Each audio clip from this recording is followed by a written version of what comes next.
Welcome back, everybody. Well, here to tell you if your china cabinet is full of valuable items is senior appraiser at EstateNet.ca is our good friend Todd Milks. Welcome to the show, sir. Hey, always good seeing you, Todd. see you. Fantastic. Now, this is a situation I think we can all relate to. You know, our grandmothers, our mothers have passed these down to us. We have them in our cabinets.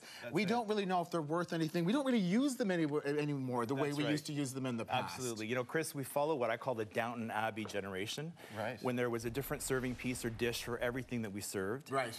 People today, they want things a lot easier. They want them to be microwavable. They want them dishwasher safe. So people ask me as an appraiser, where does all this stuff go and what's it worth? Okay, so this is the big thing. Is it worth any money? So, well, we've got some good tips. And now, I want to ask you, so there's silver, plated silver, sterling silver, like what's And there's what's a lot of questions always around this. And there's some points that I will want to mention. And the first one is the difference between sterling and plate. Okay. Plate is only worth 10% of what sterling is. Oh, wow. Sterling is solid silver. Right. Oh, I didn't know that. So we've got two ladles here. This one is $20, which is silver plate. Right.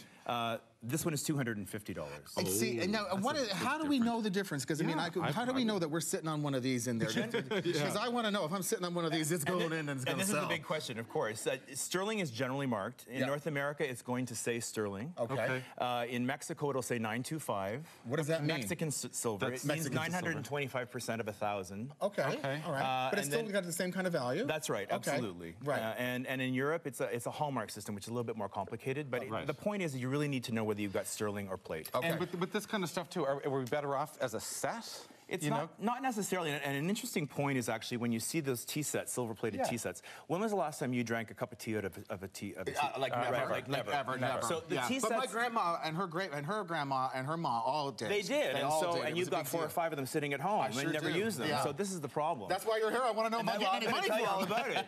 It's actually the trays that are worth money because those. Really? Yeah, the tray would be worth $150 to $200. Wow. Okay. The tea sets, you'd be lucky to get $50 for. Right. So there's an example of stuff that's. And you've got some really interesting photos here. The first one is of a silver plate. Bring up this picture here. So what is this, Todd? So this is a silver-plated tea set that recently sold online. It sold for $66. Okay. Okay. So it's not really worth any, but it's really pretty. It's pretty. Okay. So here's a sterling silver tea set that sold for $1,200 online recently. Wow. Okay. So why did it jump so much in price? It's real silver. It has value as a weighted silver. Now, this is a really pretty this last one here. And this is the other important factor is with silver, the silversmith, the maker, is very important as well. And in this case, here we have a George Jensen tea set that sold for $16,000. $16,000 for like a set. Right. Wow. Okay. I'm going to dig around the attic, look for that. Yeah. Hopefully we have a few of those. And I kind of thought you said George Jetson, but you're not saying George Jetson. You're saying Jensen silver. Now, got it. Go to China because, again, our cabinets are full of china, right? Yes. So, again, are we looking for full sets, Todd? Well, we're not really. I mean, we're in, like 150 years ago is when China production really went into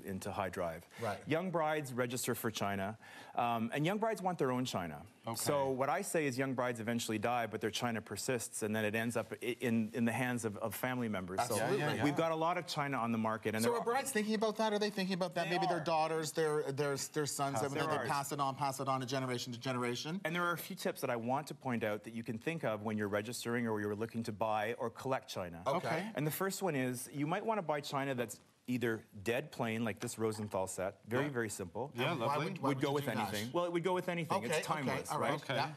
Or the collectors like very showy pieces like this. Wow. Where's this from? Because this is gorgeous. We were lucky to get this from actually William Ashley's. Okay. This is on loan. This is a very famous pattern called Old Amari. All right. This is, again, a more of an investment piece. Yeah. This is going to be passed down to your daughter. This, for instance, retails for about $350 a plate. A plate? A plate. Oh, no, I'm taking that. Wow. Yeah. Oh, geez. I was going to say, no one touch the table. Yeah, well, really. So this is what brides are going to do. If they want to invest in something, invest in a good name. Yeah, it's a name game. Okay. Go with what you love. I mean, that because you have to obviously live with it. But these are some points that you do want to think about that should come into consideration if you're thinking about an investment. Right. And you have something quickly here. Is this I love this. hand-painted? And this is really interesting. This is actually the most valuable dinnerware in the world. Really? This particular plate is by Royal Copenhagen. Yeah.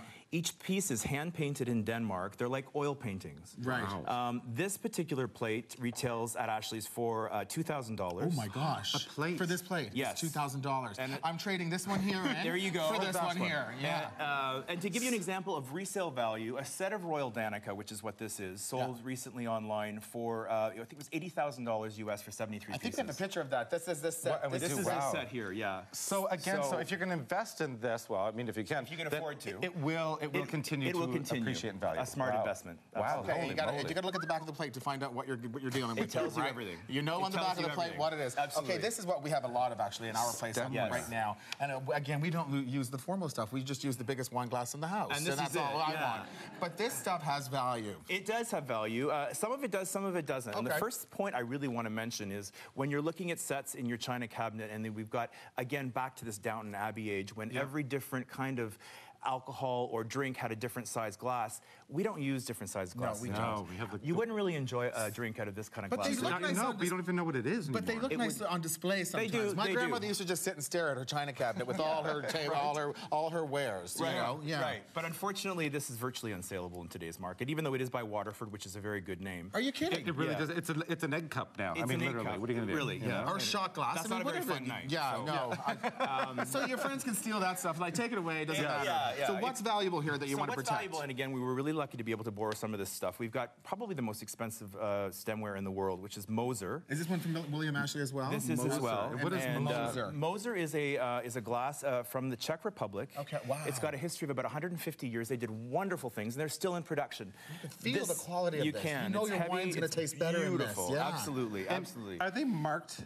They are marked. And it's interesting. Not all glasses marked, but if they are marked, it's called, we call it an acid etched stamp. But I think we have a picture of that this. as well. Okay, let's look at I see it. But you will see if you held it in the right light. I can see it here. There you go. So you know what? You have to have a magnifying glass to make sure you're getting your value here. If you're spending that kind of money, you want to know. Takes a bit of research. Yeah, you want to know you're getting the right thing. Yeah. So is all like crystal stemware or something like that? Pinwheel crystal, all that kind of stuff? No, it's really Todd? not. And again, I go back to this name game. It has to be by a particular manufacturer. It's got to be Waterford of Ireland, Baccarat of France, or Moser of the Czech Republic. Names. People want names. Do your research before you make investments. Thank you, sir. That was awesome. Good to have you here. Always good talk. Thank you very much. Thank you. Get into your cabinets because there might be something in there that is really worth something. You never know. Okay, guys, we're going to take a quick break, but we are coming right back. This is exclusive. I'm just holding all the expensive things.